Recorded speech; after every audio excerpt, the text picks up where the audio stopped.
Guys এবার তোমাদেরকে ডিম টোস্ট বানানো আমরা শেখাবো। সরি, ডিম টোস্ট তোমরা কী করে বানাবে। ফার্স্টে তোমরা দুটো ডিম ফাটিয়ে নেবে, খোলাটাকে দেবে না, খোলাটাকে নিয়ে দেবে, হাত ধুয়ে নেবে, তারপরে পিস করে। আর তোমার আগে থেকে কেটে রাখা কিছু বেঁচে যাওয়া পেঁয়াজ আর বেঁচে যাওয়া লঙ্কা, ঠিক আছে, যেগুলো আর হলুদ হয়ে যায় লঙ্কা, কাজ যেগুলো আসবে না সেগুলো দিয়ে দেবে। বৃষ্টি এলো নাকি? ঠিক আছে। আর এবারে আমরা এটার মধ্যে একটু লবণ দিয়ে দেবো, কারণ বৃষ্টি এসে বয়স বৃষ্টির দিনে এইসব খাবার এমন করে রেখেছে। সবটা ঢেলে দিয়েছি। হ্যাঁ, সো গাইস এটা ইগনোর করবে প্লিজ।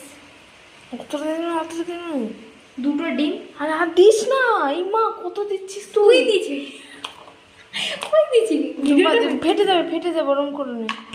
তুই কি করবি? ভিড় হচ্ছে তো, তুই ওখানে এইভাবে করিস না। আবার ওটা কেটে দিবি।